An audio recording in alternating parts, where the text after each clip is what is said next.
अब हम देखते हैं कि ये जो ब्रेकियल प्लेक्सिस है इस पूरे को हम बनाना कैसे है, क्या क्या चीज़ें इन्वॉल्व है इसमें। ठीक है, सारी चीज़ें देखेंगे इन ईजीएस्ट वे। तो सबसे पहले हम क्या लिख लेंगे, हमारी जो ये रूट्स है कितनी इन्वॉल्व है, spinal nerves C5 C6 C7 C8 T1 लिख लिया। फिर जो हमारी पहली दो हैं C5 C6 मिलके क्या बनाएंगी, अपर ट्रंक। लास्ट वाली दो मिलके बना देंगी लोअर ट्रंक, और जो बीच में बची वो मिडल ट्रंक। अब सबके डिवीजन हो जाएंगे, सबके एंटीरियर और posterior, anterior posterior, anterior posterior division में डिवाइड हो गई। अब आएगी कोड, जो हमारी अपर ट्रंक की एंटीरियर डिवीजन और हमारा मिडल ट्रंक की एंटीरियर डिवीजन मिलके बना देगी लेटरल कोड, ये दोनों। ठीक है, फिर जो हमारी लोअर ट्रंक की एंटीरियर डिवीजन एक बच गई ना, वो बना देगी मीडियल कोड, और जो तीनों की पोस्टीरियर डिवीजन बच गई वो बना देगी हमारी पोस्टीरियर कोड।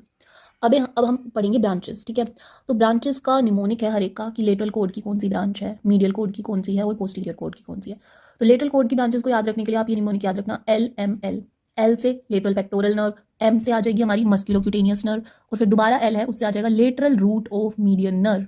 जो मीडियन नर्व है ना हमारी, वो उसकी दो रूट होती है, एक तो लेटरल रूट, एक होती है मीडियल रूट, उससे बनती है हमारी मीडियन नर्व। ठीक है, अब बात करते हैं मीडियल कोड को कैसे याद रखेंगे उसकी ब्रांचेस को। तो इससे याद रखना 4MU से, मतलब आपके 4M से स्टार्ट होंगे और एक U। 4M एक तो यही वाला लेटरल रूट थी मीडियल नर्व की, तो यहाँ पे मीडियल रूट हो जाएगी। फिर आ जाएगी हमारी एक लेटरल पेक्टोरल नर्व थी, तो यहाँ पे मीडियल पेक्टोरल नर्व। फिर आएंगी हमारी, एक है medial cutaneous nerve of arm, एक है medial cutaneous nerve of four arm. इनको आप ऐसे समझ सकते हो, मीडियल मतलब medial side, mid line of body के पास होंगी दोनों। क्यूटेनियस मतलब हमारी स्किन को सप्लाई करेंगी, और आर्म में मतलब हमारे आर्म वाले रीजन को सप्लाई करेगी, और ये हमारे फोर आर्म वाले रीजन को करेगी। फिर बचा यू से हो गई हमारी अल्नर नर्व। नेक्स्ट आ जाती है हमारी पोस्टीरियर कोड। पोस्टीरियर कोड की ब्रांचेस का निमोनिक है स्टार। एस से आ जाएगी हमारी सब स्कैपुलर नर्व, और वो डिवाइड हो जाती है अपर सब स्कैपुलर नर्व में और लोअर सब स्कैपुलर नर्व में। टी से आ जाएगी हमारी थोरैको डोर्सल नर्व, और ए से आ जाएगी हमारी एक्सिलरी नर्व, और आर से रेडियल नर्व। क्लियर।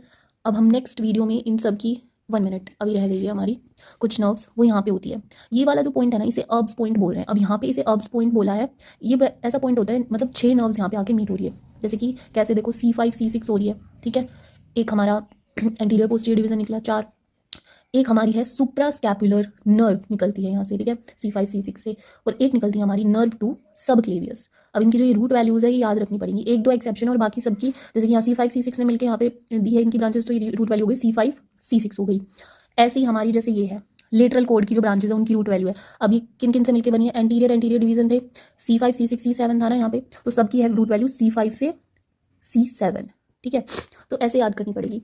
एक आती है हमारी C5 C6 और C7 से, ये होती है हमारी लॉन्ग थोरैसिक नर्व, और ये किसको सप्लाई करती है, हमारी सेरेटस एंटीरियर मसल को। अगर उसकी वीकनेस हो जाती है तो हमारा विंगिंग ऑफ स्कैपुला होता है, क्लिनिकल एनाटॉमी।